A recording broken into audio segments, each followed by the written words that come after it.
No, see, yeah, well, the KSP1 initial launch beta like could have all the excuses because there was like experimental stuff with like one guy who was sort of just more or less doing it to kind of vaguely for fun. This again, as a reminder, KSP2, the original release date was 2020, and then it got pushed back to 2021, and now we're in 2023 with an early access game that is probably in worse shape than any other early access game I've ever seen. And yes, the KSP1 beta didn't cost 50 euros. Yeah, it was a fun little toy you could buy for $9. Mm-hmm. Oh yeah, you could link the exe to Steam as a non-Steam game. That's a good point. That way, it'll stop me from accidentally clicking on the crappy version in the Steam launcher.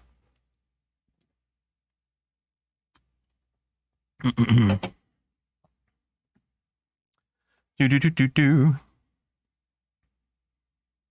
Am I frozen? Is it not streaming it properly? No, there we go. We're good. At least for me. And I don't like, even though I very easily go into bitch about things mode, I don't like going to that mode. So that's why usually when like a game has like, usually the games I complain about are the games that I like and I want to play a bunch of, but something's driving me bonkers about it. Those are the only ones I tend to complain about. Because normally if something's like bothering me, then I just don't play it and then I don't talk about it ever. I think they restarted KSP2 from scratch more than once. Because they've like, they kind of swap teams partway through, which I mean happens sometimes. And then that of course leads to big delays. A bunch of stuff tends to get thrown out. But yeah, I mean, I'm looking forward to it a lot. From the sound of things from the devs, the first patch is probably a few weeks away at the very least.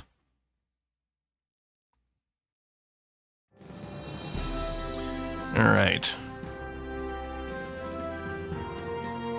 Now, what I'm going to do is I'm going to start a career mode game because I like career mode. And that's actually one of the things that KSP2 does have running against it from me personally. Not a critique. I think it's fair that in early access it doesn't have the career mode. That's the thing. I'm fine with aspects of the game not being there for early access. I just hate when there's like obvious glitch stuff. That's one of the reasons so with Satisfactory, that type of building game simply didn't appeal to me. Right? I'm much more, I like the top-down stuff a lot more. I like my Dyson Sphere program. I like Factorio. So the base kind of gameplay interaction that was going on in Satisfactory didn't hit super strong for me. Doesn't mean it's a bad game. But it's been in early access for 4 years, and it still has a lot of like placeholder elements and some UI elements that are just literally broken. We're messing around with like the little autopilot thing in Satisfactory, and there's like bits of the UI that just don't work. And they've been in there for a while. And that's what I kind of don't excuse.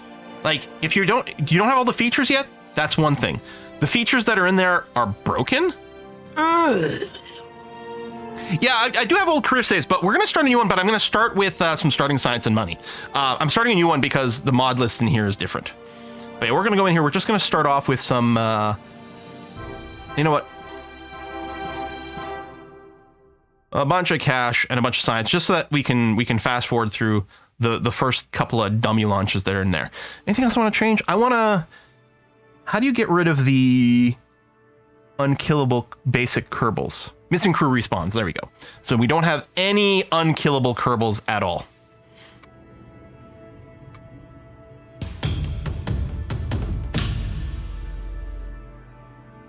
Do. Oh, did I not move my... Oh, I don't have my Quill 18 flag on this computer. Oh, that's dumb.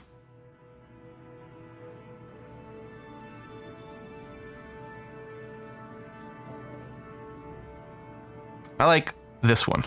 No, I'm going to take the flag planting one. Yeah, I can change it afterwards. We've done that before.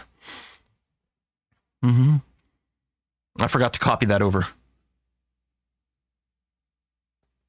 Yeah, publisher shenanigans.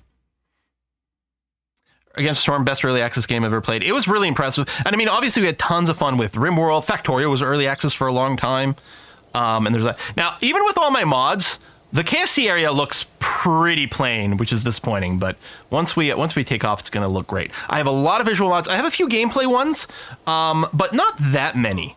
I do have like a slightly different set of contracts, which is great fun.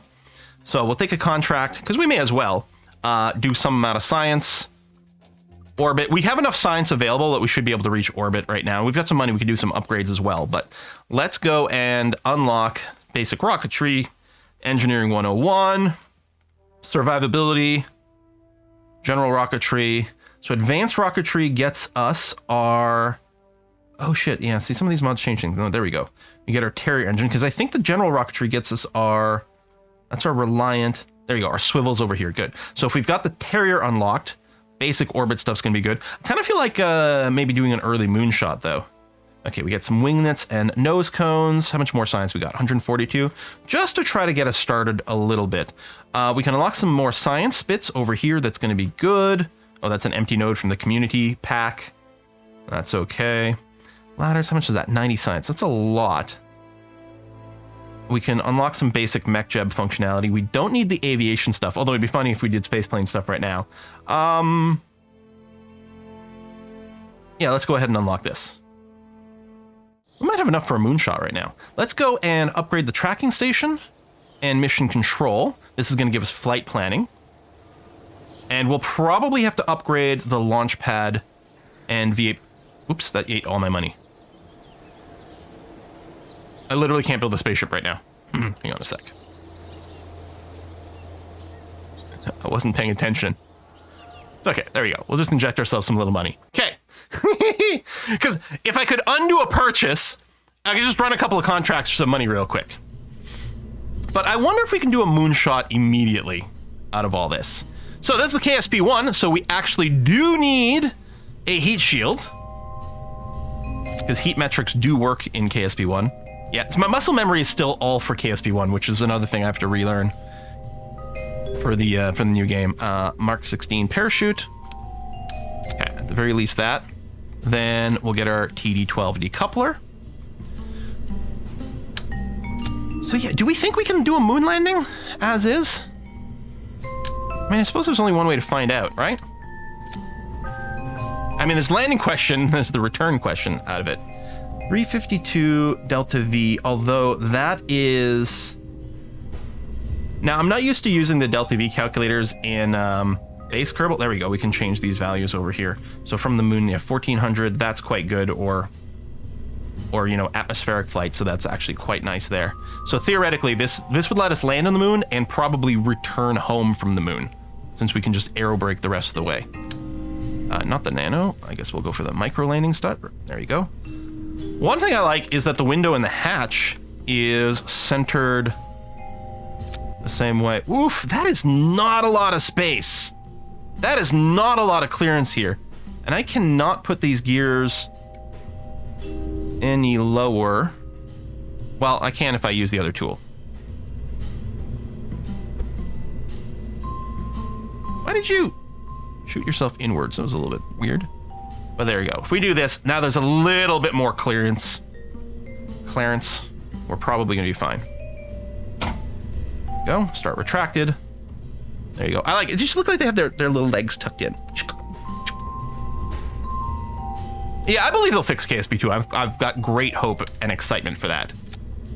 Okay. So now we need the stage that kind of gets us to the moon. Transmuter injection phase, so probably something like this with another Terrier.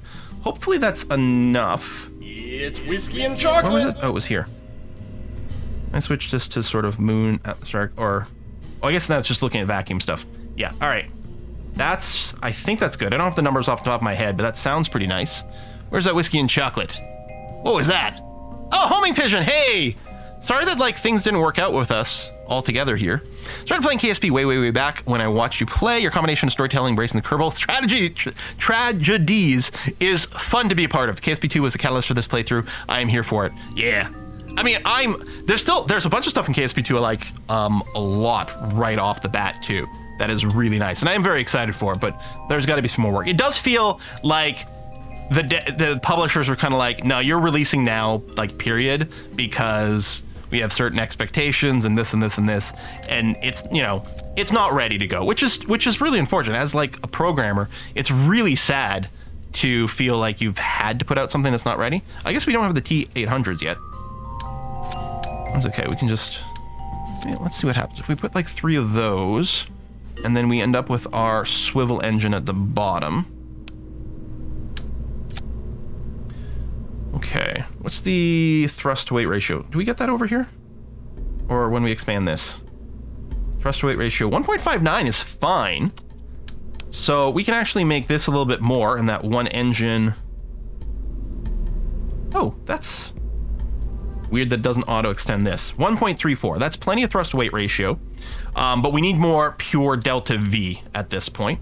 So, well, I was gonna say we're gonna asparagus, but we can't actually asparagus because we haven't unlocked, well, I mean, we can sort of asparagus in shape, but we don't have the fuel things. So what we're gonna have to do is the less good version of it.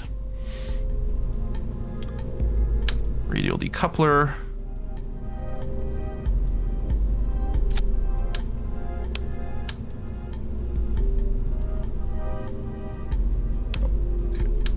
Right, of course, that's the root node that way, which is good. You actually do want your radial decouplers to be as high up as possible, because when you detach, you want to knock the top away so that the aerodynamics carry it away from the craft as much as possible.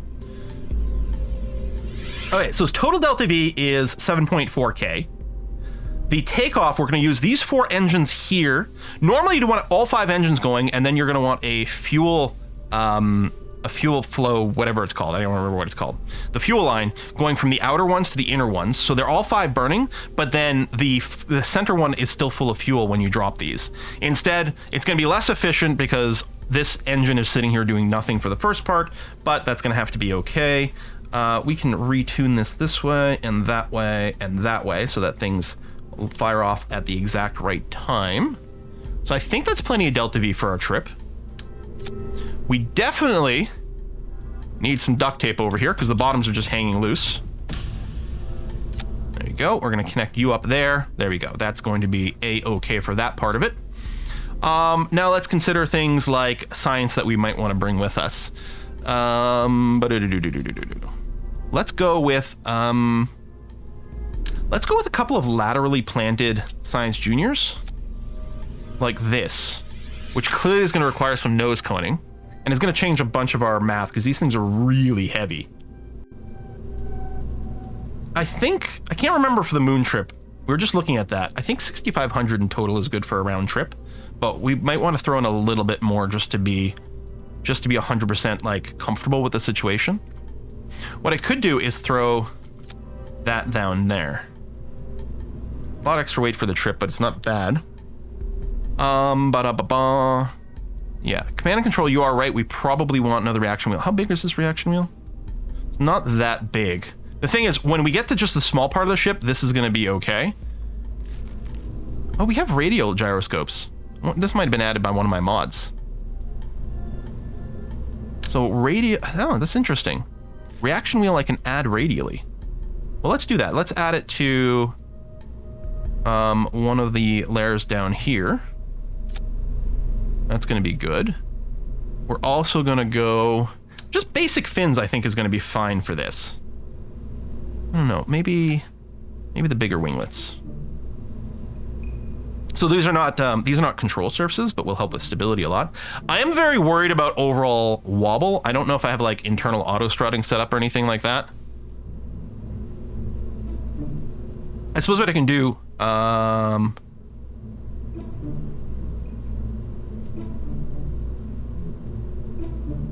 have to turn on an option for the auto strut? It might not be on by default, and this is a new install, so some of these things got reset, which is a bit of a damn shame.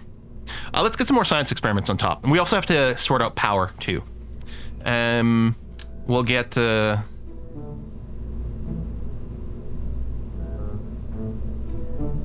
I have ladders? I don't think I've unlocked ladders. Because they'd be under utility, right? I'm pretty sure. It's whiskey and chocolate! Yeah, I think that's the case. Hey, Quincy! Been watching the preseason F1 testing. I have, actually. I thought the Mercs were looking a little bit meh, weren't they? Yeah, McLaren definitely. But I'm happy the Ferrari's doing good. I'm a fan of the red car, even though that usually means sadness. But I am a fan of the red car. Yeah, we might be able to just stick a service bay. There's a short one. We can put some experiments in there, but I'll probably just mount them laterally. I don't really have a problem with that. Here, I'm just going to throw goo canisters here. That's one of the things. The symmetry, when you're applying a part to an already symmetrical part, sometimes it goes a little weird in KSP2. Although, admittedly, sometimes it goes a little weird in KSP1 as well. Things get in a weird state. So, the repeatable experiments. Hey, Quill, pay attention. There's a new Press mat subscriber. over there. And a thermometer over there. So we're not going to have a scientist. We're not going to be able to reset things. Even if we have, like, experiment return units and things. It's a little easier to, like, loot everything. But we can just EVA and get the job done. So I'm not too worried. Oh, yeah, there's that. Yeah, that looks like... But we don't want to bring that one. Okay. So we're going to have some basic science with us.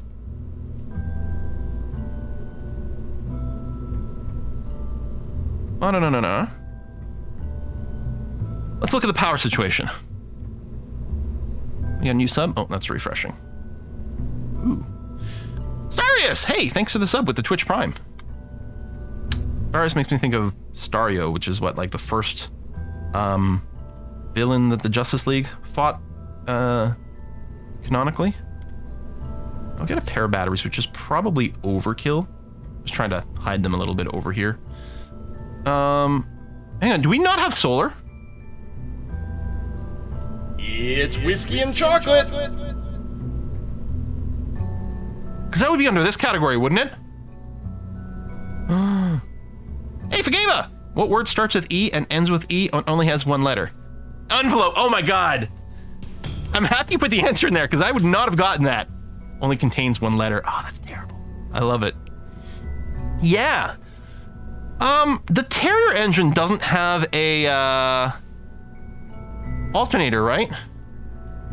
Yeah, so we have no power gen.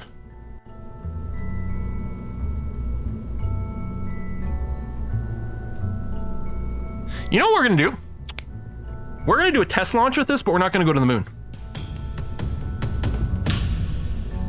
We're gonna use this to collect some science just around, which is overkill because we got more parts and things than we need to do, but... Or we do a lunar flyby. We'll probably have enough power for that. I don't know. I don't know how much, like, passive power consumption we have on this. So I think... Oh. No, we have a parachute here, which is good.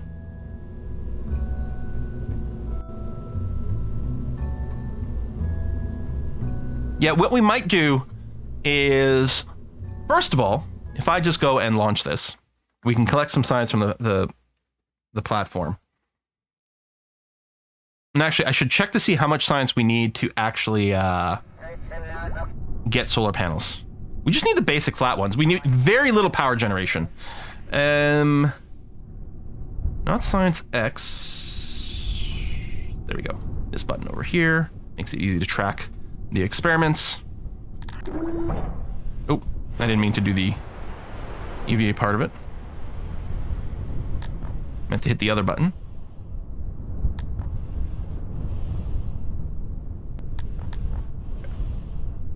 Board again.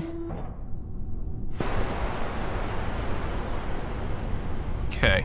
So right away, if I just recover this mission will have cost us nothing. But we'll have tested all the... And I do like to tell that story usually with the parts, right? Like, obviously, you do a dry run on the launch pad, and hopefully you don't have an Apollo 1 moment. Okay, that's 30 science. How much do we need for solar panels? Yeah, we need 90 science to get electrics. So we need another 60, which we should be easily able to get from atmospheric data. No safety lights. No, I know. I need there's the safety light was in a specific mod, and actually in an older version of the USI exploration pack. I had no idea why a safety light was included in there. Our proper blinking light, unfortunately, is missing otherwise. All right, let's see if this thing flies at all. Ooh, a little sideways drift, but we're good. So yeah, I'm running a real plume, some of the real smoke effects.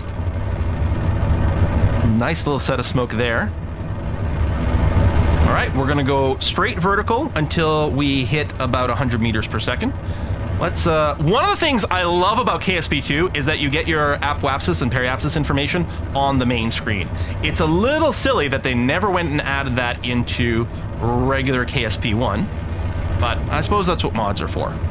So now we'll be able to see our apwapsis and time to apwapsis over here, which is very important for our scent profile. So let's go ahead and roll towards the east.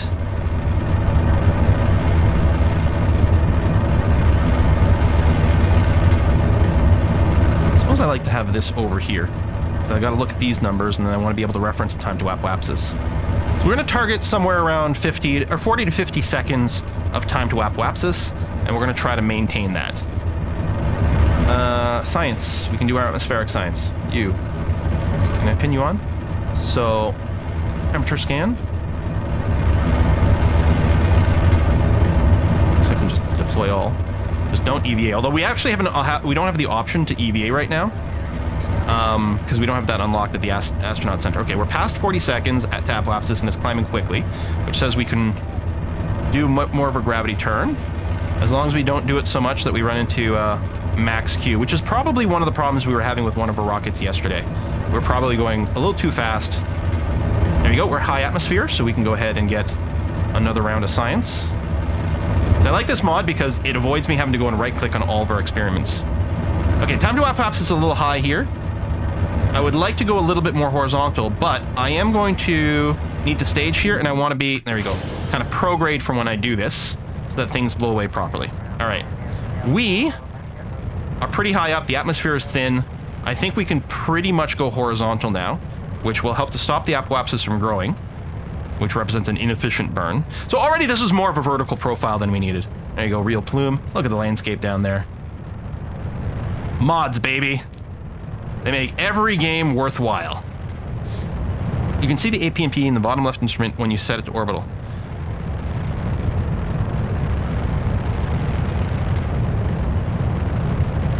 So I'm on orbital for the nav bar. Is there another button you mean? Purple button. Maneuver node? Maneuver mode? Oh, all right. Well, that's quite cool. Thank you. And it's, actually, this display here is not very useful, so I suppose that's the way to go. Let's see here. 75K. Well, we're going to space now.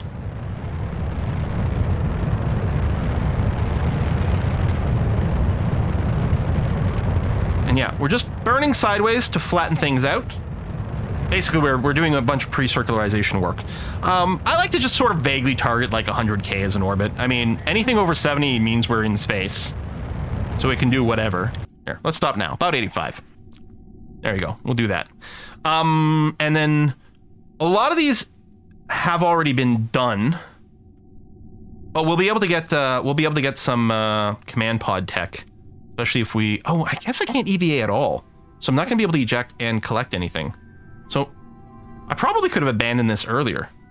I don't have to go orbital at all. In fact, maybe what I should do now... Oh, I do have to collect it. Hang on. We're going to circularize. And then I'm going to go and upgrade, if I've got any money whatsoever. We're going to go upgrade the astronaut center so we can EVA. I think that's right. So...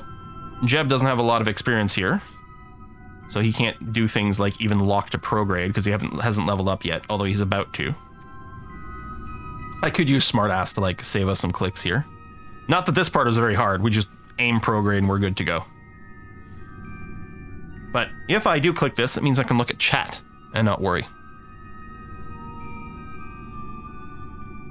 Yeah, I know, always use your research as a pilot, you can reset experiments.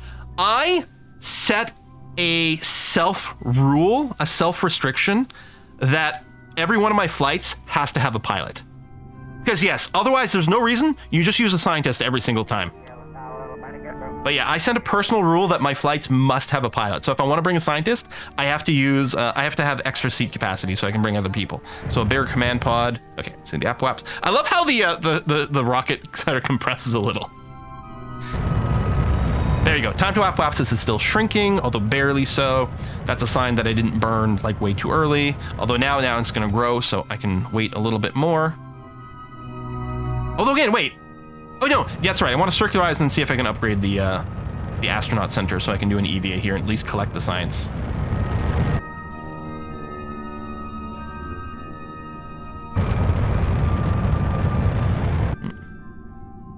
burning a little earlier than need to. Now we're close enough, it's fine. Camera shifts and everyone gets dizzy. There we go. Apoapsis is over 70k, so we're now in a perfectly safe circular orbit.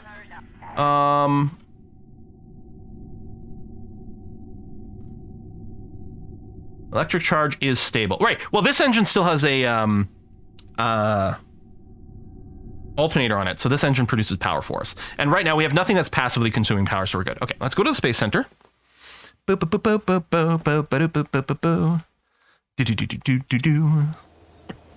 music reminds you of Harry Potter. Interesting. So yeah, if we upgrade this, there we go. Now we can EVA.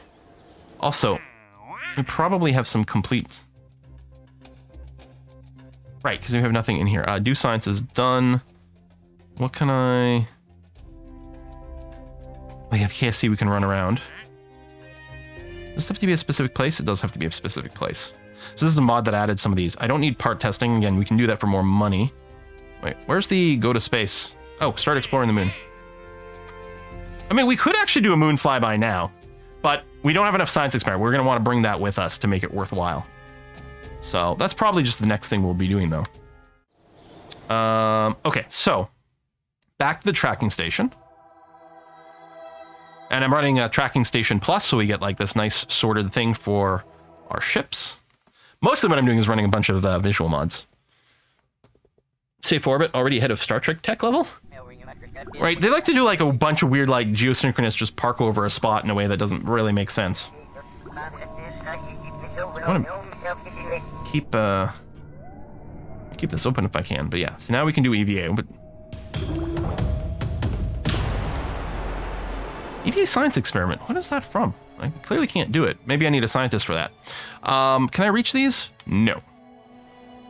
I can reach these. Take data. Take data. We also want to take everything out of the command pod because then we can do a crew report again. For some reason, we can't take 2 crew reports at a time.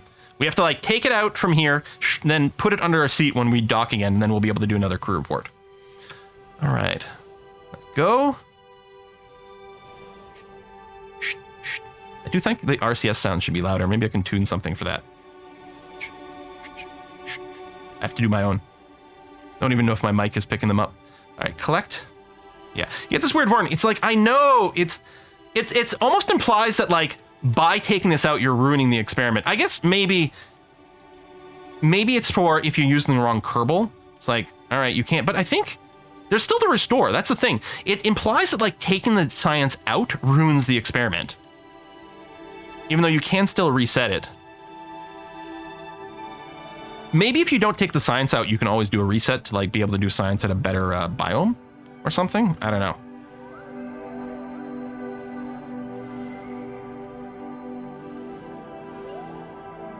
Oh, I need to tell Planet Shine to add a little bit more ambient lighting just for video purposes here.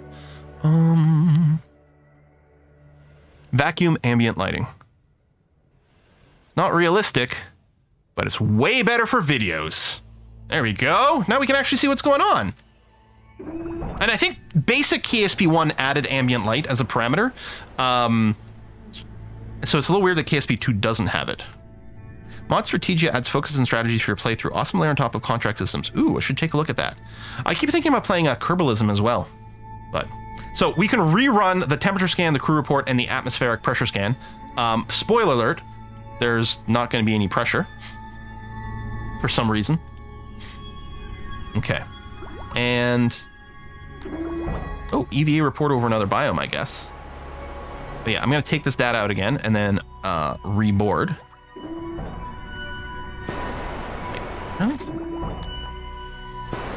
Oh, yeah, it really is EVA report in different biomes constantly. That's cool. So really what I should do is just sort of fast forward an orbit over here and see if we pass over another biome. I could also, since I have so much more fuel, I could boost myself into a high orbit temporarily. I mean, I'm not going to be able to run that many experiments.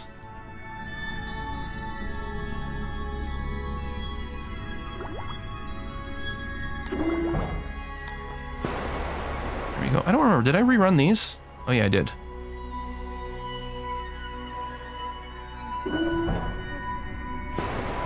but I could run a little bit more. Is there a way to find out how much total science you're holding?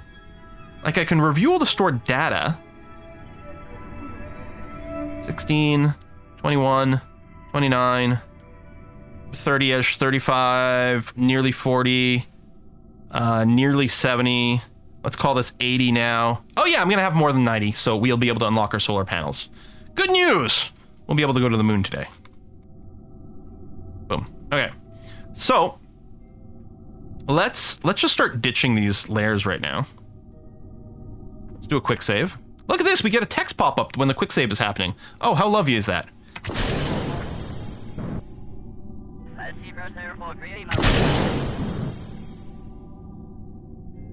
Okay, right, I can't do it more. So now I'm just going to turn retrograde. Again, all I can do is manually just turn myself over here, but there we are. And we'll just give it a little burn to drop our periapsis. So now we're going back home. We'll drop it to like, there you go, something like that. Whoa! Could you imagine if I got myself smacked by one of those things? This is why I normally detach. I think I need some more ambient lighting. Can I add more ambient lighting to the planet itself? With Planet Shine? Ground ambient light override? Looks like no.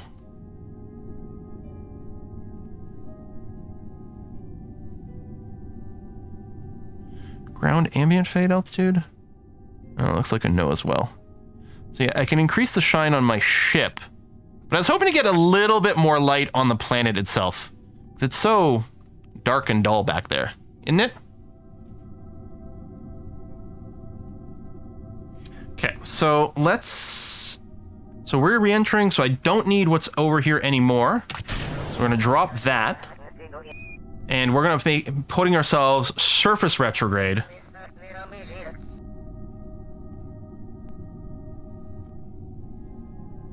Which right now is basically the same as orbit retrograde, but it's just going to keep our ass end pointed into the wind, which is what we're looking for over here. So we can time warp now. I do like the little visual time warp indicators. I mean, we've got them here. I do like how it's sort of a unified time warp system in the other one, even though it's not really. So we're going to re-enter the atmosphere now. I was going to say we can probably do another crew report. Yeah, deploy all except EVA. Although we could take a risk here, but let's not. All right, now we are physics warping. Oh man, so dark. I can just barely make out some terrain below. We're going to start seeing heat effects soon. Although not much. We're not coming in from a very high orbital speed.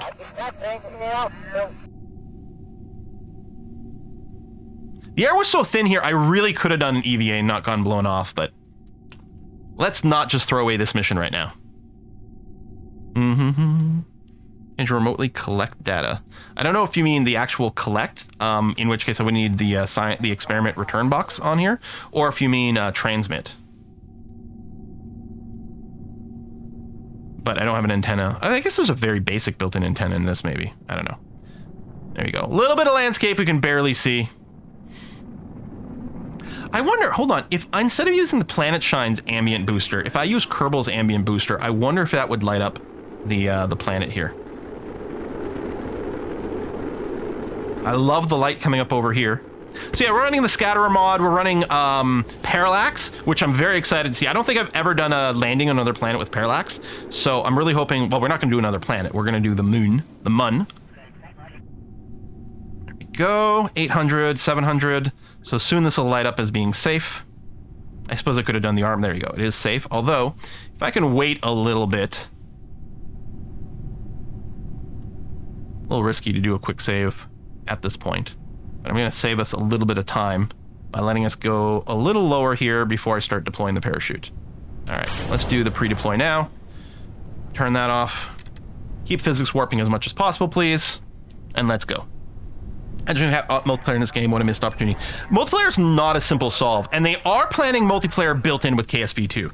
There is a mod for KSP1 that adds in multiplayer. I think it can do some things very well and other things are a little bit less convenient. And yeah, with KSP2, they are planning multiplayer, but who knows how long that'll all be. Is Earth technically a satellite of the sun? I suppose it is. I mean, a fun trivia question to ask is, what is the name of the first satellite of the Earth. You know, people are like, Sputnik, and you're like, no, it's the moon. And you're like, just being like shitty and petty that way. All right, there. Give me a second to EVA. Can I get an EVA report here? I can get a crew report. Why can't I get an EVA report from the sea? I didn't actually do that. Huh. I mean, I can do the EVA science experiment, but... EVA report from the waters. Yeah, there we go. I was like, I was pretty sure.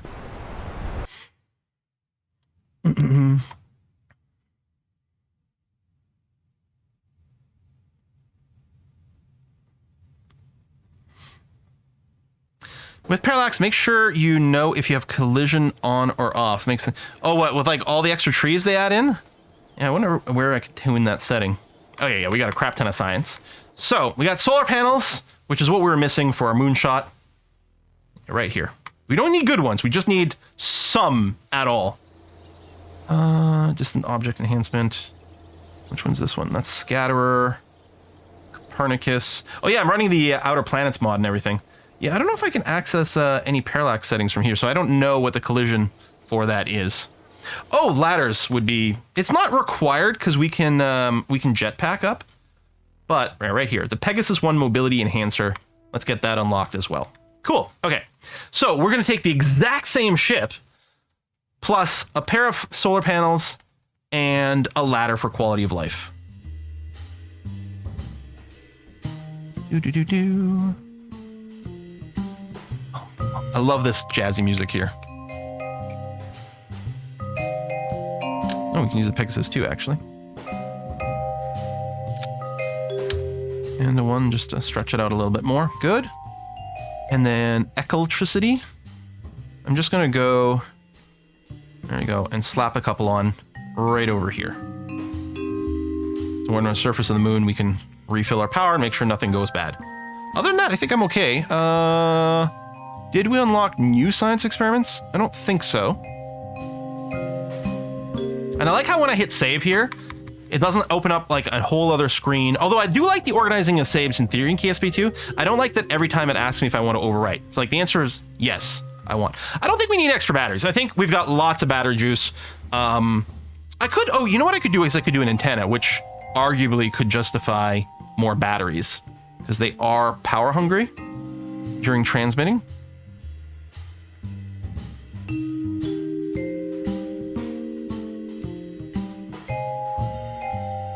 Which one of these I want. We really just need, I mean, probably just the base Communitron to get for the moon. I'm not 100% sure. I think this will do the moon, depending on the upgrade level of my tracking station, which admittedly has only been upgraded once. Yeah, save and save as button. Yeah, maybe they should do that. All right, I think we're good. Let's launch this again.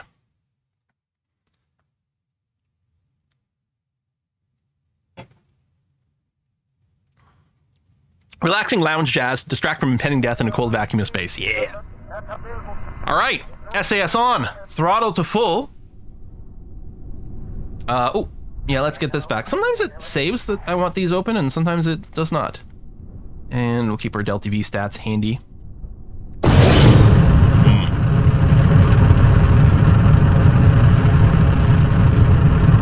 One thing I like with these mods.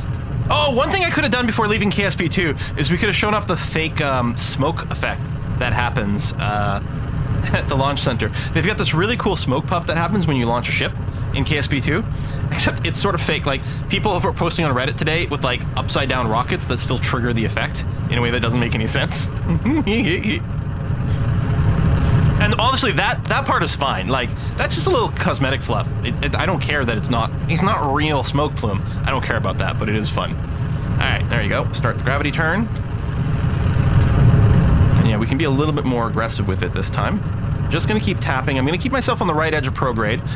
Depending on the aerodynamic nature of your ship and your control authority and things. Sometimes you can go more outside this sort of prograde marker, sometimes less, because the yellow circle is the direction we're moving in, and this orange dot is the direction we're pointing. So if we're pointing too far away from the direction we're moving in, then we can get some, like, that's when you, like, your ship flips out. So if you have more reaction wheels, more fins, you can afford to go more outside of that, but as your ship gets longer and it's got more things sticking out the side, you can't really do that as much. So that, I think it was just wanting to kind of go there.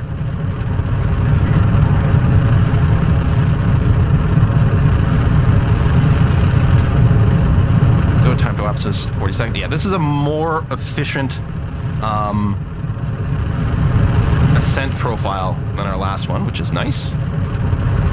Okay, 18,000. And as the atmosphere gets thinner, you can go further and further outside the prograde marker because you're not going to get the same pressure.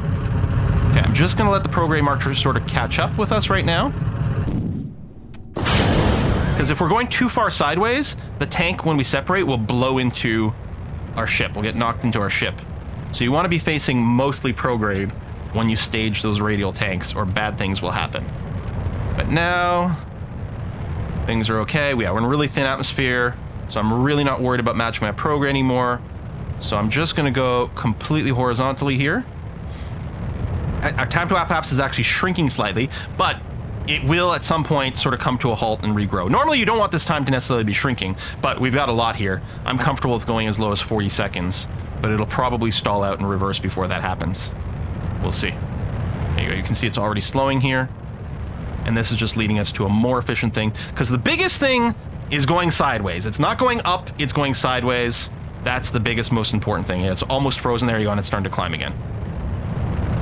So I'm just going to hold fully horizontal here for now until we get somewhere over 70K. Oh, getting a little bit of heat. Right, we're not playing KSP2, so heat's being modeled right now. Time to apoapsis is climbing, but that's fine. We still need to push up our apoapsis here. Although, I think the heat's okay. It's because we're not maybe as high as we could be for the speed we're at, so we're seeing some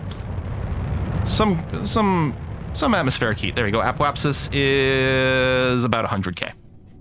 Nice. Now we can... Oh, there you go. Jebediah's actually got a level of XP now, so he can actually do prograde on his own, which is nice.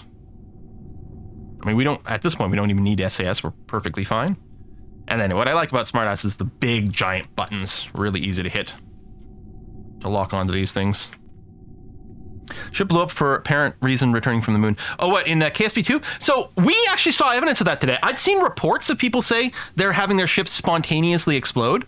And we saw that today with our space plane. And it was weird, because it didn't make any sense. Like, we're flying, everything is good, and it was the second that we ran out of fuel, the entire ship exploded. I'm still trying to think about what chain of events led to that. I wish our ship was a little less stupid looking right now, because I'd love to take some of these screenshots. But our ship does look a little dumb. But I use this kind of lander design a lot. A lot of times, actually, and I forgot about this, normally I put the legs on the outer part here so it gets even more stability, a nice wide base. I'm a little bit worried that our leg profile might be a little tight as opposed to when they're out here, but...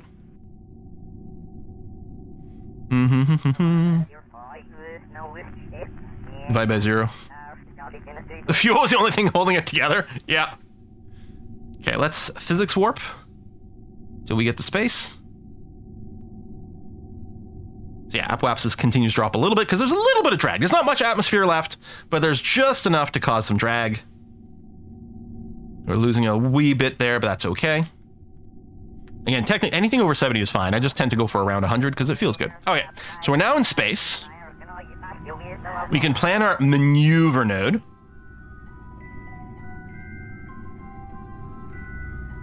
I have to say as well, the KSP2 maneuver node, it's like a little small, just a little too small. And the fact that you sort of have to click on it once, you can't just drag immediately. It sort of starts in this mode, where you have to click on it once to select it first, and then you can drag. I think I disagree with that decision. Whoa.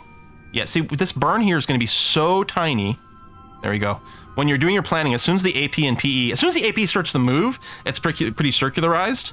If it flips, you've technically gone slightly too far. This is kind of perfect for the balance. 70 meter per second, well, actually 69.9 is pretty nice, is all the burn we need to finish the circularization because our ascent profile was pretty smexy. I don't know what tools we have unlocked in MechJeb now. Make things simpler with things. Oh, we're going to want the surface info available for when we're doing our landing. That's going to be useful. What's the landing info? Oh, it gives you the suicide burn countdown and stuff. Oh, that's quite cool. Target position. Nice. Yeah, we're not going to mess with that right now. Oh, I forgot to reopen my science window. Although, I'm not going to want to do anything that's not repeatable right now. Oh, where's my note? Oh, we're still 4 minutes away? Yeah, okay. That's fine. Hey, Quill, pay attention. There's a new Because, yeah, we don't have the maneuver thing, so I'll have to do this manually, but that's fine. Is there? There it is. That button there. Hey, Tybervar, thanks for the sub. Warp to node. Oh, I should also be facing my node.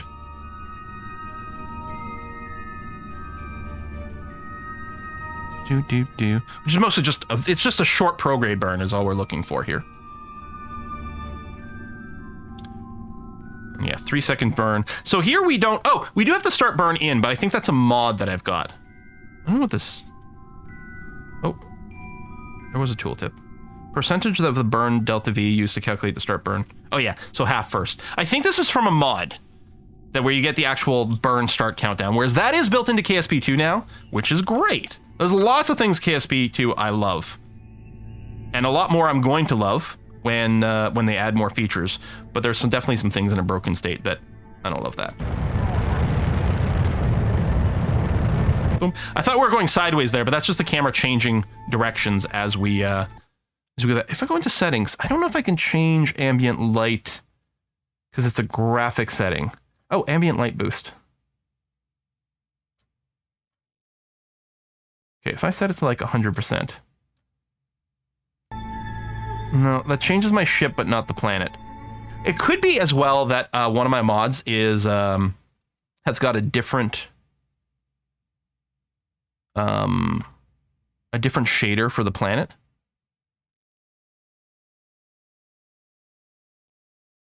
And that's why the planet surface is so dark. Which, again, is realistic, although one would imagine maybe there's Kerbal cities all over Kerbin. And then it would be cool to see the night lights. There's probably a mod for that. It's like RimWorld. There's a mod for everything. Okay, so we are nice and circular here, which is great. We're going to go for the moon. So, again, I don't know why I always like to do this. I love to, like, just eyeball my moonshots. Because you can. Because it's easy.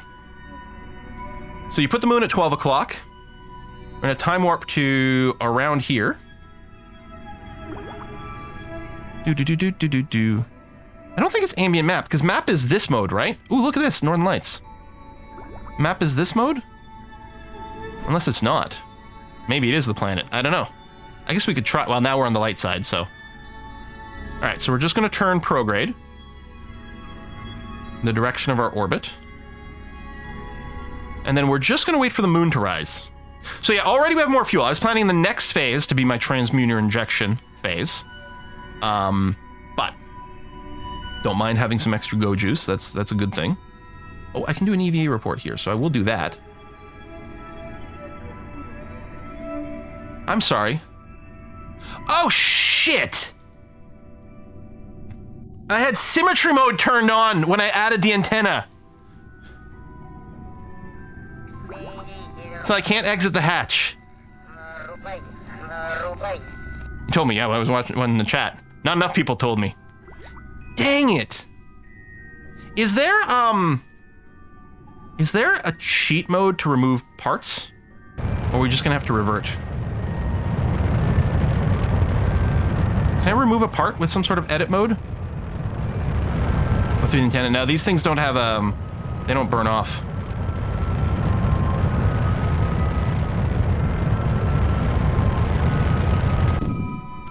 Oh, right, I can't stage from here, forgot.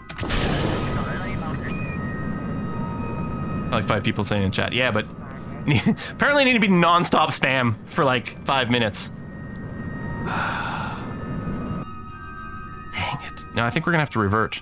Because I'm not going to be able to bring most of the science back. Well, okay, no, we could just do transmits. It'll be fine. Yeah, we'll just transmit the data. Oh, well.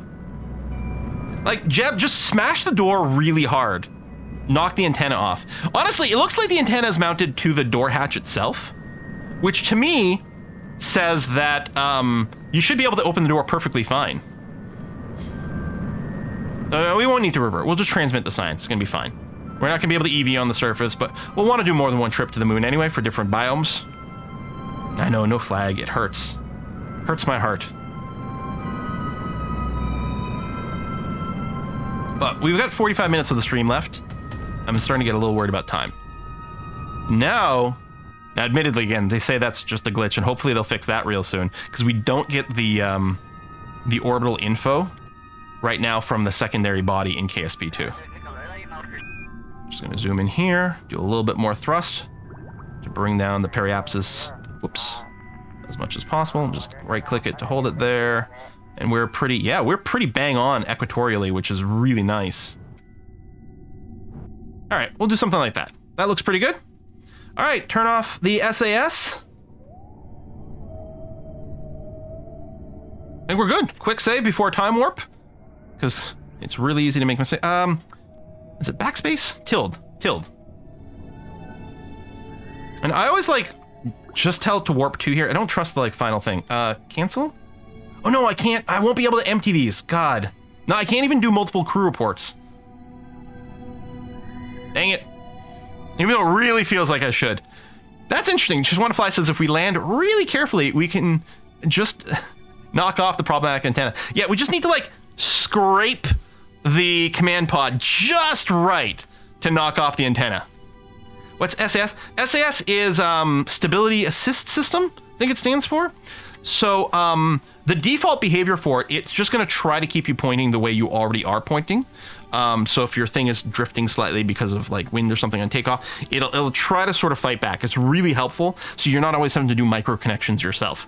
And then as your pilot gets better, or if you include a probe core that is better and better, you get these extra modes over here. So here, my pilot, Jeb, is smart enough to be able to face prograde or retrograde using this SAS, or again, just turn on Stability Assist.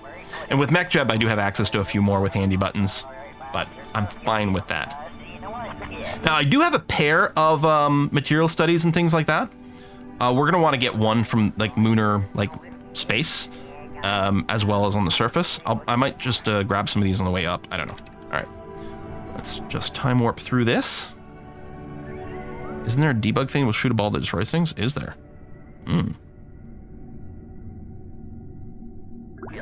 There we go. Sphere of influence change. We're still time warping. The fact that it doesn't kill the time warp after this SOI change tends to throw me for a loop, because I'm usually trying to put in some inputs after that, and I'm like, my god, why isn't anything working? Oh, the game's broken. Oh, Kerbal is so bad. Oh, wait, it's just because I'm time warping. It's fine. So we'll add another maneuver over here. We're just going to do a retrograde burn to stop us from slingshotting around the moon.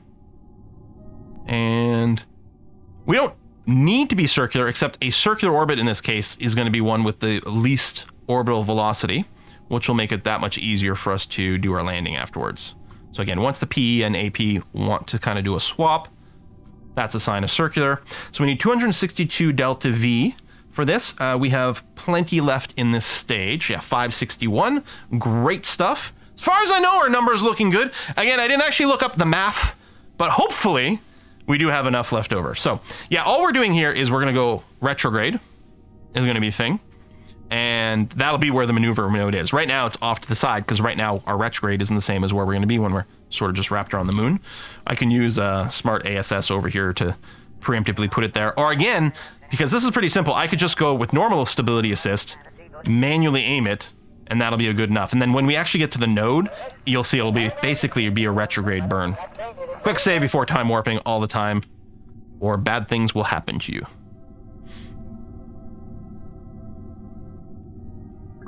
Whee! Okay. So yeah, you can see the maneuver node and the retrograde node are getting closer and closer together. So it's estimated a 27-second burn time. So again, we're going to want to do half of it before, half of it after. So with about 14 seconds left to the node is when it'll be, but we got the mod to give us the countdown timer there, which is really handy dandy. Just quick saving because I'm going to do a little more time warping here. Just looking at the numbers. Okay. Start burn in 5, 4, 3, 2, 1. Go for circularization burn of about 27 seconds total. Whoa, camera angle change. Always disorienting. We're still basically Equatorial, right? More or less. Good. All right. Oh, we're drifting off our node a little bit. And burn complete. Okay. Turn off SS to do this. So we want to pick a landing spot. At this point, anywhere we can land like on a flat-ish area on the light side, just much more convenient. First of all, we'll have solar power right away, but mostly it means we can see the ground under us as we land. Now, if we start a descent now, we might end up over here. So what I'm going to do is quick save, and I'll just tell us to warp to around here. We'll land somewhere in the middle-ish of this light side, maybe in this largest crater. Remember to quick save so you can retry the antenna knocking maneuver. Take a look over here. Yeah, electrical charge is good. Right now, the only thing we're using electrical charge for probably is our reaction wheels. If we were running on one of the life support mods, we'd certainly be looking for a lot more. But so far, so good. So yeah, let's see about landing somewhere over there. So what I'm going to do is I'm going to warp to here.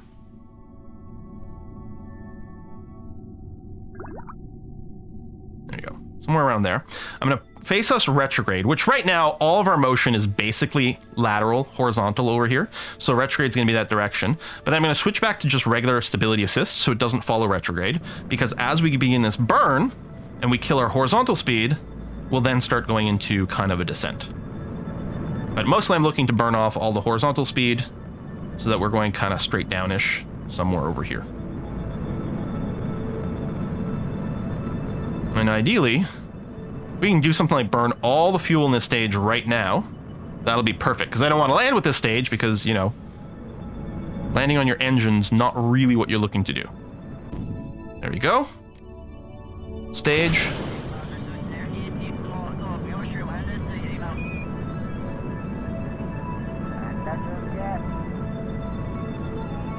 And we'll go ahead with something like this. Might land somewhere around here. That seems good. Or consider recording videos in 2K. 2K?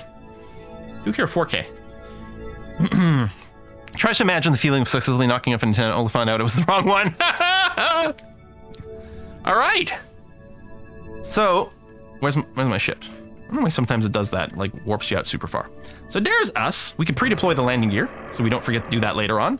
Not that I would ever do that. That would be, I mean, could you imagine? So yeah, we are starting to fall down.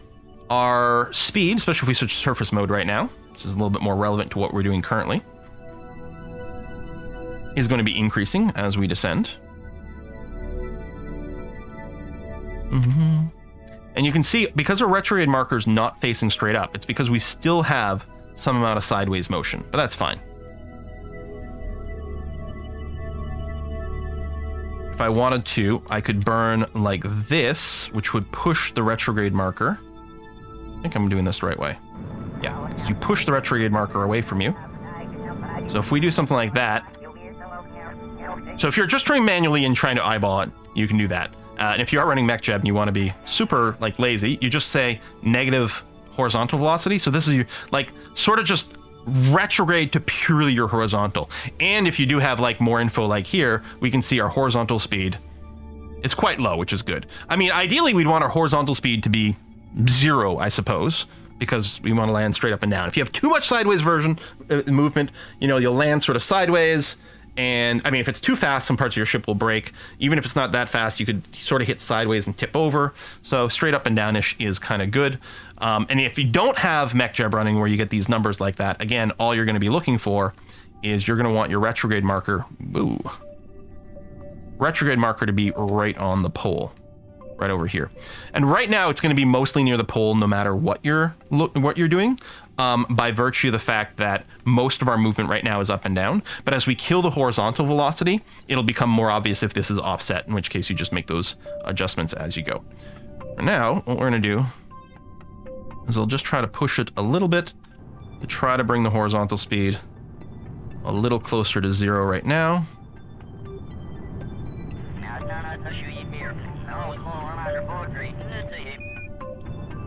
There we go, pretty good.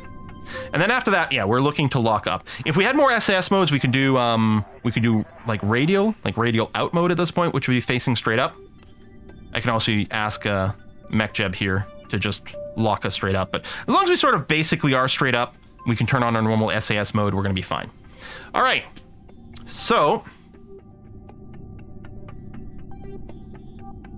Oh, that's not what I want. Sorry. Altitude true. Can you get the true altitude in this? Yes, you can if you click here. There we go. That's the altitude to the ground as opposed to sea level, which is the important one.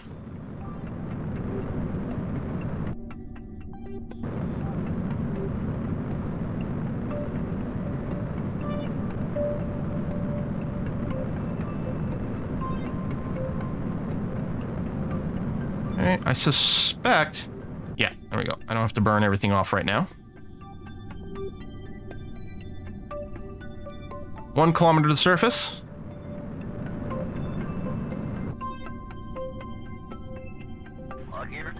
Hopefully I'm not burning too much fuel in the descent. Ideally, you would do one single burn right at the end that is started at exactly the right time, so you hit 0 or nearly 0. I think we'll be on a little bit of an angle here, which screwed us yesterday in KSP2. Hang on. I'm gonna bail, go up a little bit. Oops.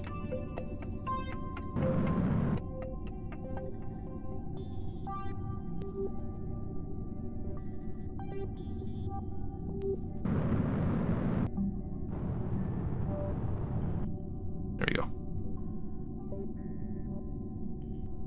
Hopefully this is flatter.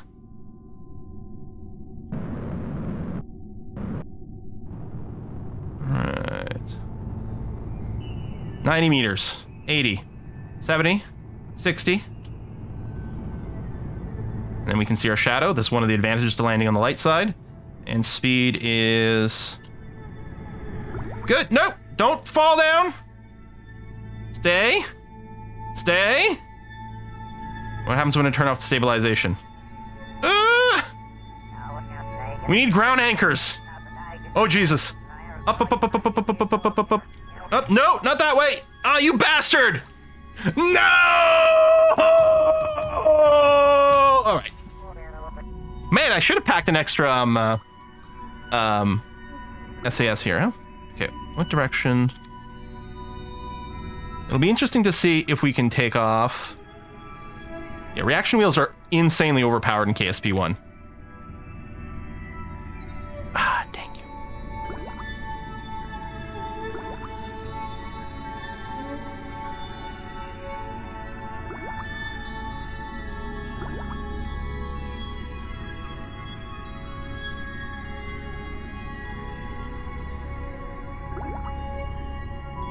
Come on. Come on. Get up. Nope.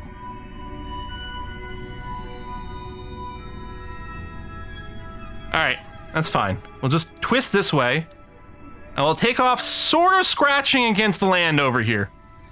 Damn slope. Yeah, so this is one of the things where I said a lot of times I like to set my my landing gear a little wider. If I put the landing gear here and here, which is normally what I do, except I put them on before I added side pods, we'd had a wider base, we probably would have been stable enough where that would have been a problem. But we'll see what happens. Expensive claw game, yeah. So we're going to do all the science we can do, considering we can't actually leave the pod because we have an antenna on the way. Okay. And we can't deploy a flag, which is very sad.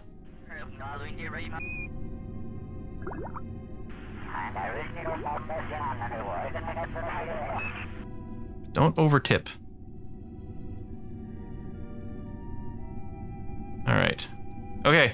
We might be good after all. We're definitely not stable. If I stop the reaction wheel from turning here, we're going to fall down again. but it means we will be in an okay state for takeoff. Yeah, and still this antenna is attached. Well, we were scrapping the wrong side. Sometimes the different engineering departments don't talk to each other and you end up with an antenna blocking the hatch. No, this antenna is not deployable. However, we can transmit the pressure data so that we can run it again.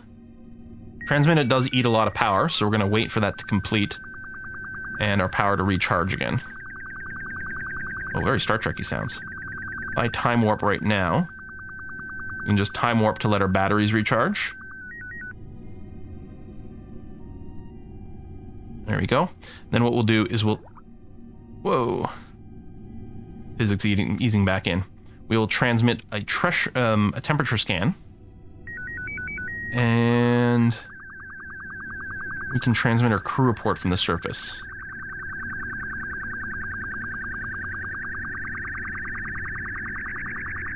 I love these sounds. So Star Trek. Okay, let's time warp again to recharge our batteries. Oh, we need the solar panel. Okay, let the physics ease in. Don't flip me over. We're going to transmit the science from the Science Junior.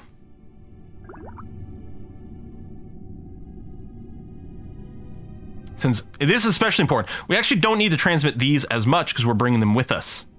Oh, is it going to do the partial send? Okay, it did finish. One of my complaints still about KSP1 is that it doesn't natively really like to downgrade the antenna transmission rate when, like, it's going to use up all this power. It's like, just send it slower. Just space out the packets so that you don't burn through all your electrical charge while sending your data, please. Okay, and then, whoa, physics. Physics? Okay, you're fine.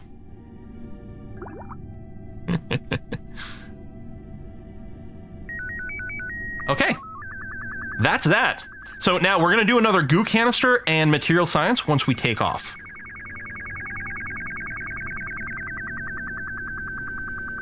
In orbit, take a look at the plane. Oh, your plane. Yeah, just 2. And more inline. Yeah, I think yours is a lot lighter. I think I over-engineered and had too much fuel. I should have gone for a lighter design, homing pigeon. Sliding to the bottom of the crater, maybe we'll flatten out. Maybe. But I do like all the... Actually, we could walk around. But yeah, this is the parallax mods. Adds all, like, the cool rocks and stuff on the surface. Like... That's all I need. I was like... That's what KSP was bringing to me. These visuals. It's very pretty. The parallax mod is gorgeous.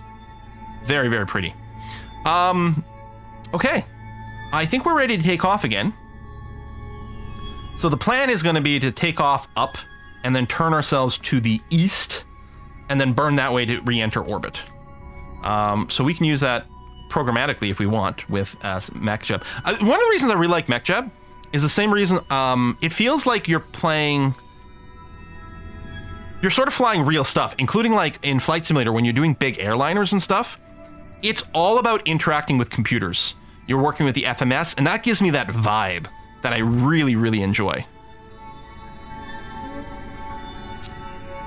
But yeah, where on this... East is down here. That's the 90 degrees is down here.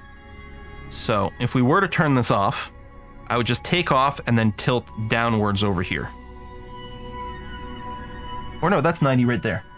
No, close enough. But for now, let's just lock to up. Go. There you go. I'm going to turn this off. Turn off SAS. And then, yeah, I'm just going to... We just need to go up high enough to not smack into a mountain. That's all we care about. And then we got to go sideways.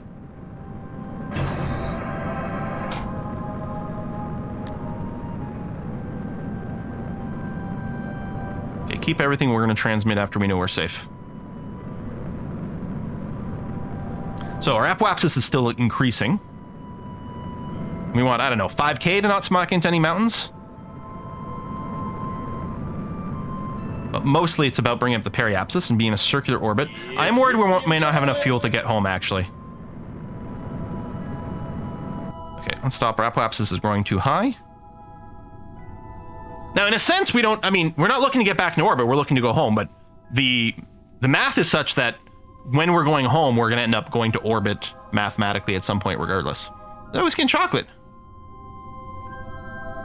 Northern Goddess, thank you very much. Hi, Quill. Saw you playing KSP2 yesterday. Have you already gotten sick of it? I've not heard so many great things about the early access. We did actually play KSP2 earlier in the stream, working on a space plane. There's a lot of things about it I really like, but it is in a pretty busted state right now. So, yeah. So, what I'm going to do here, a quick save. Can I time warp? Because we're not in the stable thing? Yeah, I can. Okay, good. Yeah, push that up a little high, but...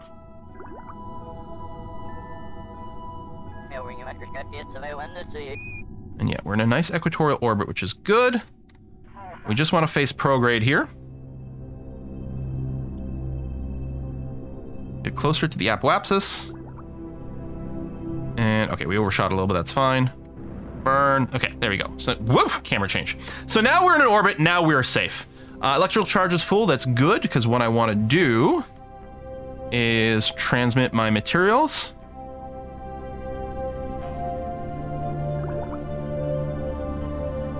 Good, and then I want to transmit my goo.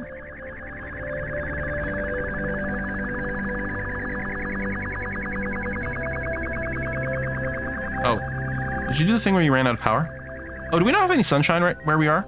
I think we don't have any sunshine. Now we definitely don't.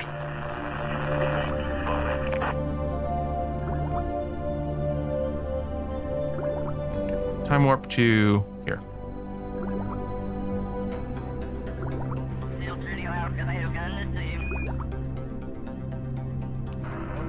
It's Whiskey and Chocolate! Is it still trying to transmit? Oh, actually, I think our solar panels aren't getting any light right now. Oh, wait, hold...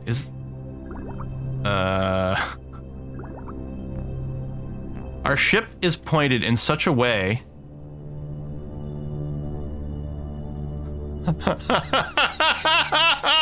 that it might never actually get any power. Now, normally my thing for this would be very simple. We would EVA with our ship. I wonder if I go back to the Space Center, if it might not count that. Normally at this point, what I would do is I would EVA with my ship, or with my Kerbal, and deliberately just shove the ship a little bit so that the we get a little bit of rotation and the sun is reachable. We can't do that. I'm wondering if the calculations work differently if we're at the tracking center.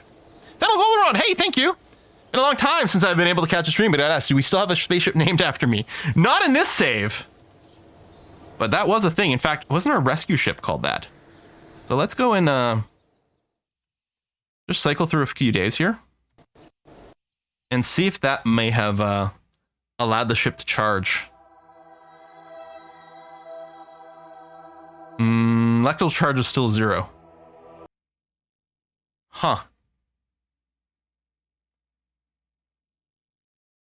There's no alternator on these engines.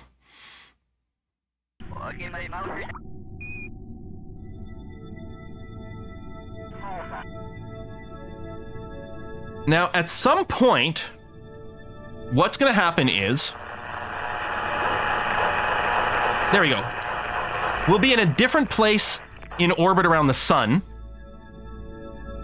such that now the sun will provide light to our stuff. We just have to wait. See, now we got angle going on, which is fine.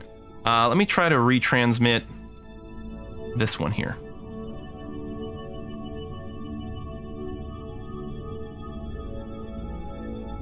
No range? All right, well, we'll do it when we're a little closer, assuming we've got enough fuel. So, what we want to do here is we want to break orbit from the moon and go back to Kerbin. Now, effectively, we're part of the moon's orbit. So the moon is orbiting this way, and what we're trying to do is burn retrograde to leave. So we want to leave the moon in such a way that from the way things are oriented now, we want to leave to the left. So if we burn somewhere around here, we're burning prograde relative to the moon to break orbit, like that, is effectively putting us in a lower orbit around Kerbin. And then if we go and adjust when this node is happening, gotta change this. Let's keep the periapsis locked there. We just tweak this time. Actually, we were pretty much in the sweet spot there for the lowest possible number. Now, I can add more prograde burn here, because it's effectively the same as retrograding the other place. But I think I probably will wait until we're properly in this orbit, and then we'll burn retrograde there and see what the situation is. How much delta dV do I have left? It's going to be tight, but I think we're going to be okay. I don't know, maybe not. We might not be able to close completely, we'll see. In which case, hey, rescue missions are insanely fun. We'll have to bring an engineer with a crowbar to pry this door open. I love it so much. Okay, face the maneuver node.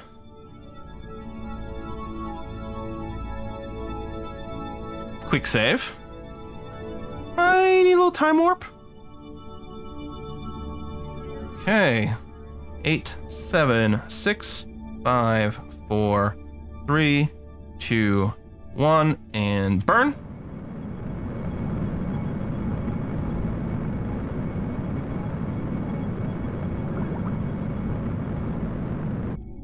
All right. Stop it short here, which is... Oh, no, it's not good. There we go. Okay.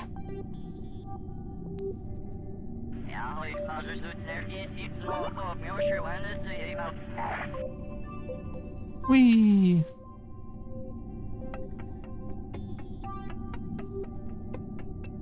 How much delta V? 300. I think we're fine.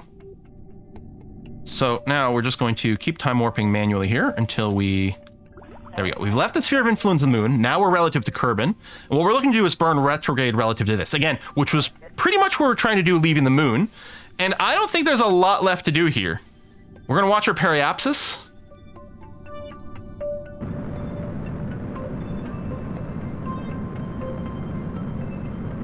And we just are hoping that we can bring this to within range of the atmosphere of Kerbin.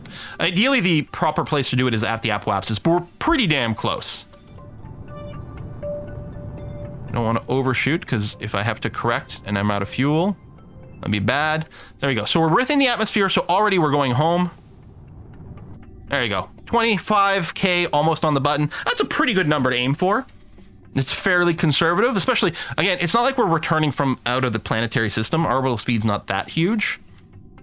And we still have another 74 meters per second delta V. It's almost like we had engineer-style calculations giving us the right number here. And we didn't. This was all eyeballed. I didn't look at the math. I just put something together that felt good. Sneaker, thanks for the sub. Okay. So again, yeah, I would love to do an EVA report, but I cannot, unfortunately, because the door is welded shut. Don't need the surface info. I think we're good on everything right now. Quick save before time warp.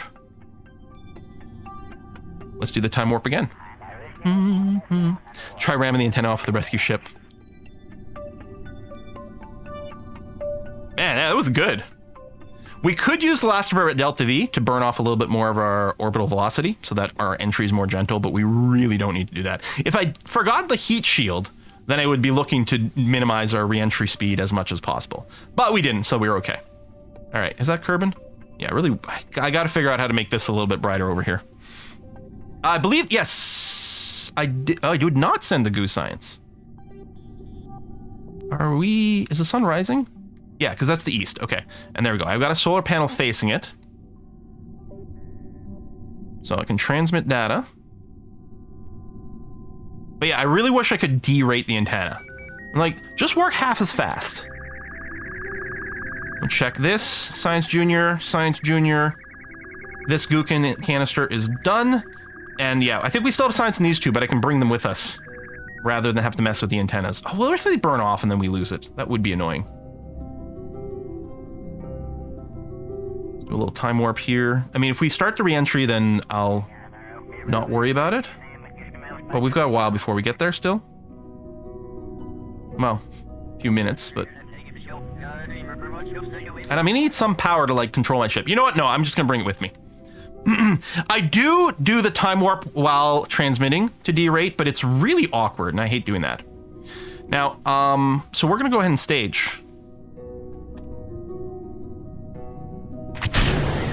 Whee! And yeah, for re-entry, we're going to be looking to go orbital, like surface mode, and lock retrograde is what we're looking to do. Because, and I mean, you can do that with just SAS. We just want to keep surface mode is relative to surface and the air around it. So by going retrograde surface mode, it keeps our butt facing into the wind, which is what we're looking to do over here.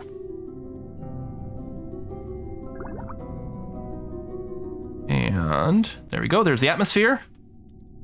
Oh, gorgeous. Look at that. Beautiful. Beautiful. Okay. So, we're going to go physics time warp now. Let me slow this down a sec. Double check the parts. I think, is that the ablator? Getting hot, which is fine. Actually, rather than pop this open, watch the ablation rate. So this number here, if that's getting bigger, that means the ablation is getting worse and worse. Once it starts shrinking, we're past the danger zone. There you go. It's already starting to shrink. I mean, I wasn't worried about running out of ablation. I was mostly worried about, like, one of our science experiments on the outside overheating. But we're in good shape over here. Yeah, we did KSP2 earlier. We worked on a space plane. But then I wanted to actually have fun with Kerbal at some point, so hop back into KSP1 with lots of mods, admittedly. We don't need you. We don't need you. We don't need you anymore. There you go. Ablation rate is going down. Good news, Jeb. You're going home today. You still can't get out of the pod.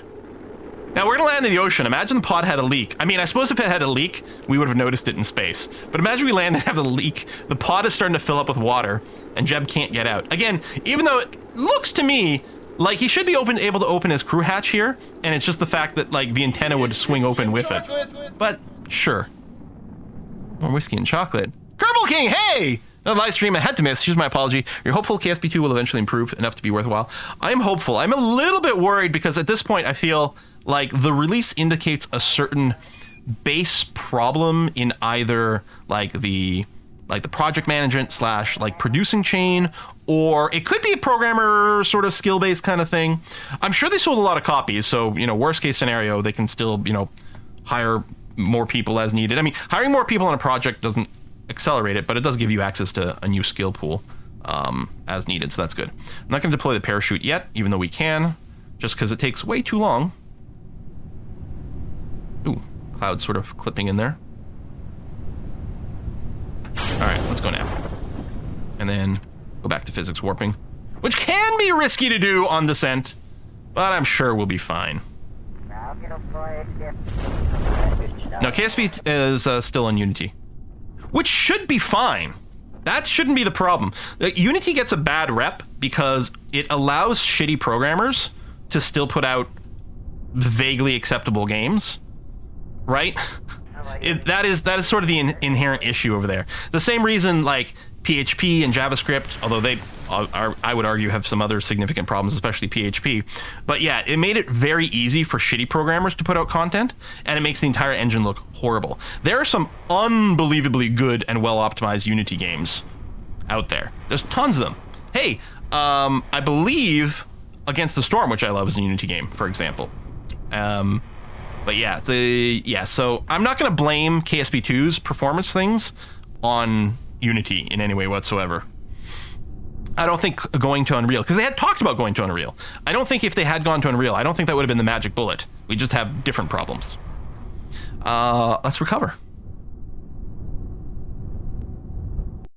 Let me do games overheating my computer because they do shitty stuff. Yeah, it's really, you can write some really badly optimized stuff in, well, I mean, I suppose in anything, but you can do it in Unity if you're very naive about how you work things.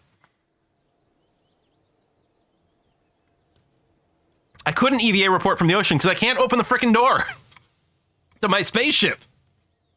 Oh, what a flaw. Hang on. We're going to be wrapping up. Well, we got 10 minutes to go, actually, before we hand off over the stream. So, but first things first, MechJeb's got some words for the engineers over here. Or MechJeb. Jeb has got some words for the engineers. Let's put this back here, but without symmetry mode. There we go. Now we have one in the back and not in the front.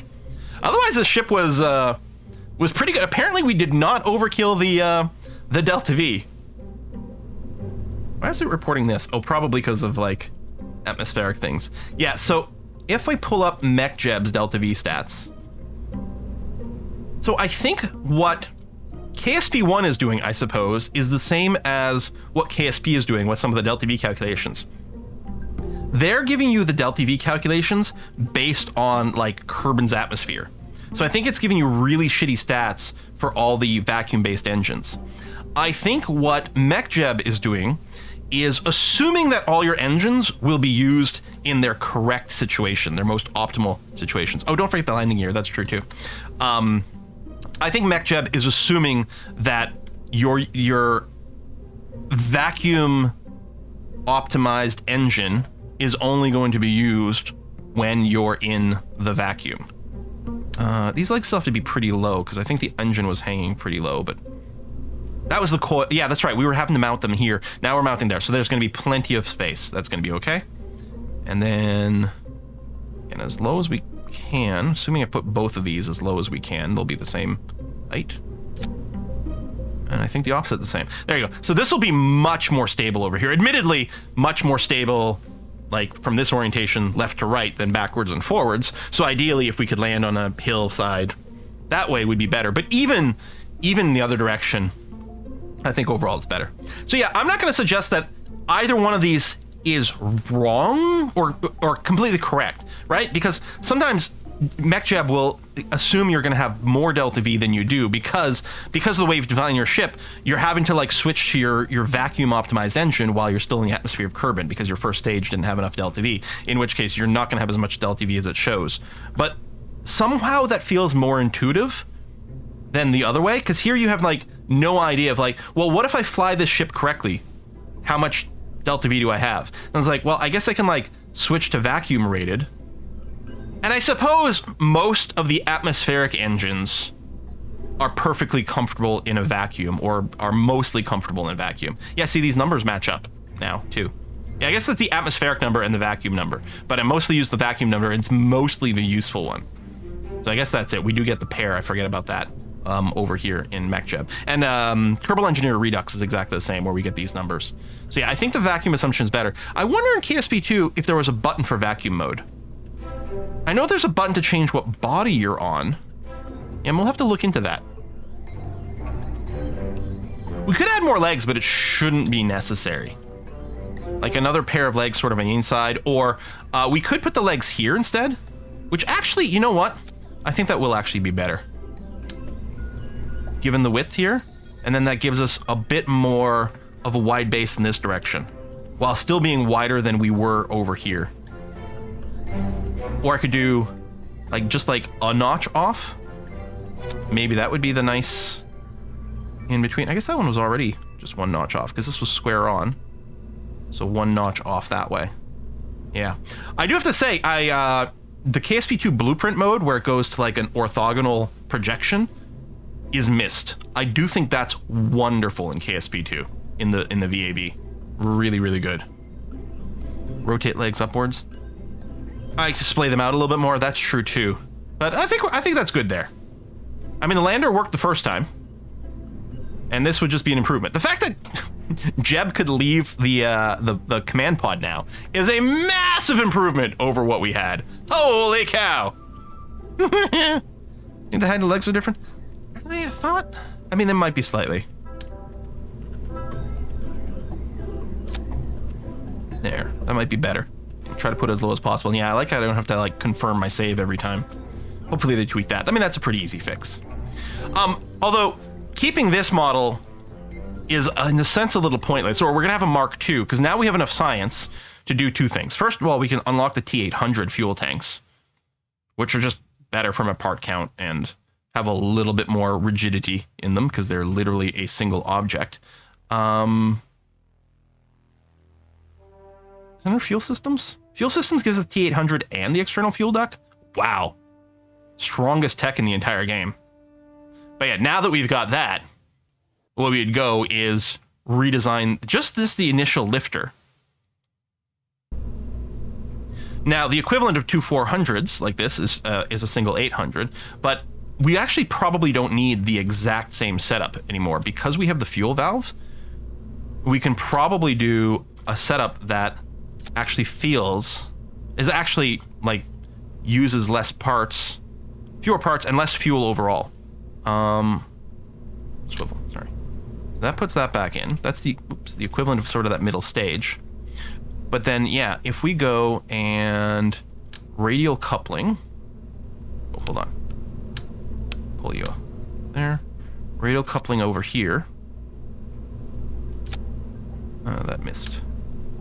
It is a little tricky. There you go, to find that click spot. Oh, and you're not on symmetry mode. There you go. Throw that, not that nose cone, this nose cone on there. I do like in KSP2 when it's got the small, medium, large. Or again, I wouldn't mind if instead of saying SM, MD, and all those, if it actually listed something like 1.5 meter or whatever. But then if we go and fuel duct, now what we do is we have all three engines light at the same time and then drop this, and we already almost have the same amount of delta V as we had with this setup. It just needs a tiny bit more. What's our thrust to weight ratio at launch? 1.67. So we don't even need more engines. We've got enough thrust that we can support more fuel. Move those. Come on. There you go. Do something like that. 667. Thrust to weight. We still got more to go. Is it? Yeah, there we go. Shift click.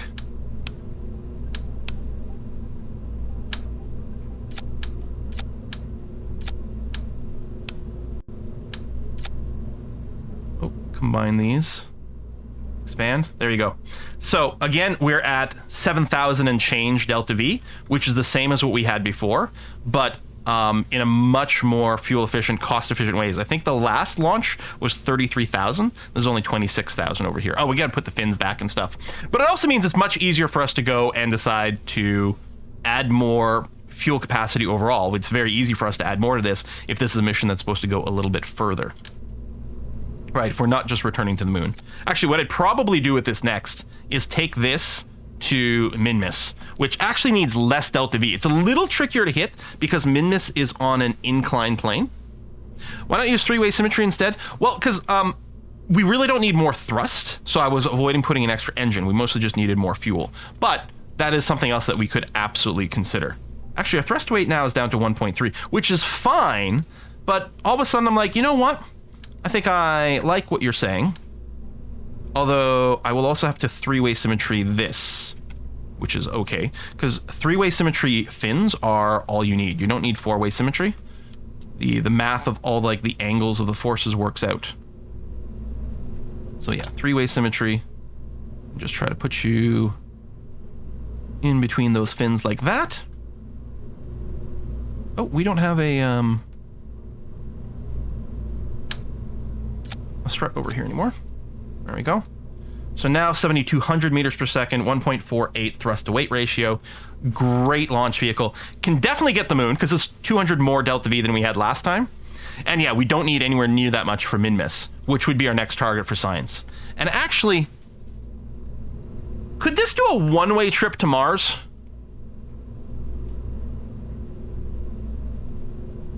It might be able to. It would be a one-way trip. Like, absolutely nothing more than that. So we definitely want to go and upgrade the antenna so that we can send the science back. But this might be able to make it to Mars. All your users Kerbal never left the home system. It is fun. Sorry, not Mars, Duna. I even installed the Outer Worlds mod for the very first time here, which I have not done before. Does KSpedia have a DV map? I don't know if it does. And that's another thing. Kudos to KSP2 for having a trip planner. It's a little glitched right now, but having a trip planner available is going to be amazing. So you don't have to keep referencing a third-party website for things. Oh, I have some missions. That's what's going on there. So yeah, the Outer Worlds mod, because normally the Kerbal system ends, you've got Duna, Dress, and this would be Jewel over here. Jewel is a lot of fun because it's got, what, like 5 moons? We have done a mission once, it was years ago now, where we did a flyby of like all the moons. Just continuous sort of slingshots and things like that. It was really great. Huge amounts of science too. I think we used nuclear engines for that.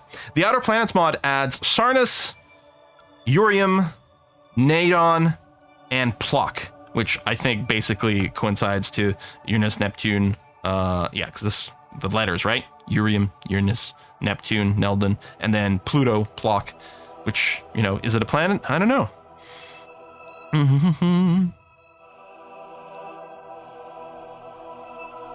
What is Minmus? Minmus is one of the 2 moons of Kerbin. So this is the moon, and then Minmus is right outside. It is further away, but it needs less delta V because it is a much smaller planet with much less gravity. So landing on Minmus and taking off from Minmus can be done with remarkably less fuel. And the difference in an intercept to the moon and an intercept to Minmus, this distance here, is actually remarkably small. In terms of fuel, the fuel cost difference between going to the moon to going to Minmus is very small. And the landing is less. So you actually need less total delta V to get to Minmus and return. The trickiest part about Minmus is the gravity is so low that some of the basic assumptions you make about how you're going to move around on the surface can get really weird. The ship's very floaty, so it loves to just bounce. Rovers barely work on Minmus because the wheels, there's not enough gravity to like keep the wheels stuck to the ground, basically. And I think, I'm not sure, I know at one time it was true. I don't know if it's true at this point, but I think you could have a Kerbal reach orbit with just his jetpack. But the trickier thing with Minmus, even though it's needs less delta V, Minmus has an inclination compared to Kerbin and the moon. It's offset, as you can see here. So the interception is, you can't eyeball, you can almost eyeball it like you can the moon. But you probably really want a planned maneuver node because you're going to have to do an inclination. Ideally, what you do is you launch from here rather than launch directly east. You launch at the right time when the Minmus is at the right position in terms of the Kerbin's rotation, and you launch at the right inclination so you find yourself in a matching orbit.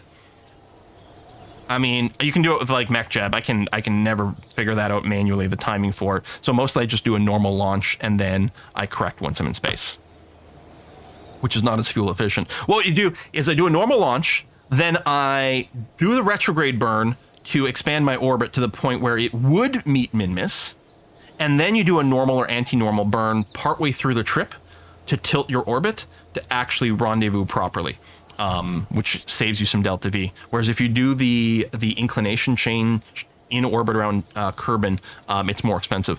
Inclination changes are always cheaper as your orbit is bigger. In fact, there is some funky math for where, like, if you're in an orbit and you want to change inclination, there's like some math where it's more fuel efficient to increase your orbit, change your inclination, and then shrink your orbit. But I don't remember. There's like, I don't think there's any point at which it becomes fuel inefficient, but there's sort of a maximum efficiency you can reach. Something like that. I like to do a normal launch and fix my inclination space. So much easier. Yeah. Because here's the thing. Like, let's say whatever the inclination Minmus is, let's say it's 10% off kilter. You can't just do a 10% off kilter launch, because if you don't do it at the right time, you're just going to end up off kilter in a different place. You'll have one orbit that's going this way and one that's going this way, and you're like worse off than you would have been if you'd just done an equatorial launch. So it's just much easier to do a normal 90-degree equatorial launch and then sort it out in space. Launch inclination to use a helper of some sort. Yeah. Now, of course, if you use MechJeb, well, we don't have all the levels of MechJeb. If you have MechJeb installed, then MechJeb is tied to your tech level. There are specific points in the science thing that have like a MechJeb upgrade in there. One of the things MechJeb has at some point, and it comes at just the right point, after you've like done a billion launches of your ships, and you're like, okay, I know how to get an orbit now. I really should have a support thing. This is very teeter-tottery. After you've done so many launches that you're like, I know how to get into orbit and it's fine, I'm getting kind of tired of this basic operation, is right about the right time that you unlock MechJeb's like auto launch tool. And which, first of all, you just say like, listen, just launch me to orbit 100K. It'll launch, it'll do the gravity turn for you. It's lovely. But you can also set a target, right? So if we set a target of Minmus, then you can also have it launch at the right time it'll automatically like time warp to the right time and launch with a certain inclination to match planes, which is great. We've got some motion. We've got some wobble here. It's windy. It's very windy. Look at the beautiful grass and stuff that was added in by Parallax. And I like the grass in KSP2. It's not this weird like QR code plane with like flowers and stuff. Someone's got some UV mapping that's wrong there, which again is a sign about kind of how rushed ultimately that release was, because it kind of sort of doesn't make any sense. Now I'm a big fan for my launches here. Again, I really like, same thing when I'm flying, you know, the planes, right? I want to use the FMSs and things like that to like programmatically fly planes in Microsoft Flight Simulator. Same thing here. I like to do something where I say, okay, yeah, we're going to head 90-degree heading, which is fine. I think a pitch of 90 degrees is up on this. It's been a while, but I think that's the case. So I think if I hit execute now, quick save, it's going to try to point straight up. So if we launch, and then what I like to do here is rather than going tap, tap, tap, tap, tap, tap, tap on the keyboard, then I just tap, tap, tap here and say, okay, let's pitch down 85, 80 degrees, and I just keep tap, tap, tapping here and have the computer handle it for me rather than my twitchy keyboard controls, which half the time bite me in the face. You can still F everything up by like doing, you know, turning too slowly, turning too quickly. Hitting about 100 meters per second now, which is, you're doing this to clear out the thicker air and also to have some aerodynamic stability. There we go. So now I can start pitching downwards on this easterly heading, same as I'd be doing manually, but I'm way less likely to have a shaky hand moment and have my finger randomly slip off the key, or worse, hit the wrong key.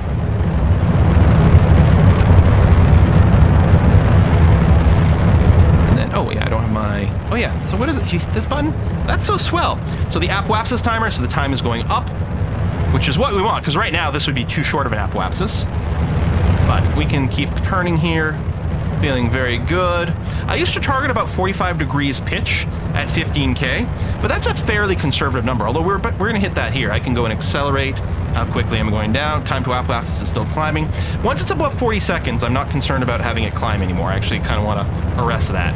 If it gets over a minute, I'm like, oh, this is way too steep an ascent. Which is definitely getting there. Now, again, I'm nearly ready to stage. So when I do that, I'm going to want to stop the turn. So I'm going to stop turning here. I'm going to let the prograde marker catch up a little bit so that when I stage, these rockets don't knock into me. There we go. We're over a minute for apoapsis timer, and as long as we're high enough that I'm not worried about the atmosphere causing us too many problems, I feel very comfortable going completely horizontal. There you go. And this makes me feel like I'm running the flight computer, which I love. I love it. So we are now past 4 o'clock. We've been streaming for 4 hours today. We streamed for 3 hours yesterday. My throat feels bad. So it's definitely time to end. A Kiss for Luck should be streaming something. Let's see what's going on over there. Are they doing their standard multiplayer? Ooh, channels for mature audience. No, I'm pretty sure that channel's for totally immature people. We're gonna rate a Kiss for Luck. Yeah, they are doing the double multiplayer feature. We're doing Among Us and Victoria 3 multiplayer. We're gonna raid that channel. I'm gonna see you guys on Monday. Monday is going to be Dyson Sphere program. Very excited, having a lot of fun in that. We are currently I don't even know what my flight's doing right now. Ah, we're good. We are flinging things into space like crazy over there. I'm very excited. We're building our Dyson... Well, not building our Dyson Sphere yet. We're doing our Dyson swarm of solar array receivers. But we are ready to make a push. We've already warped to new systems. We're going to try to push to the next tier of science. I don't know if it's going to finish on Monday. I suspect not. I suspect there's at least a couple of sessions left, because I bet you there's a good amount of work to get the next level of stuff. But I've never done it before, so we're going to find out together. Anyway, thanks everyone who came out today for the KSP2, the KSP1. We're going to figure out more KSP of some form. Somewhere, somehow. It might just be more KSP1, because it's hard to go wrong with Kerbal. It's real hard to go wrong with Kerbal. Thanks a lot, everyone. Let's rate a Kiss for Luck, and I'm going to see you guys on Monday. Bye-bye. Whoa! Camera change. Oh, wow. Her orbit is so flat. Wow. Crazy.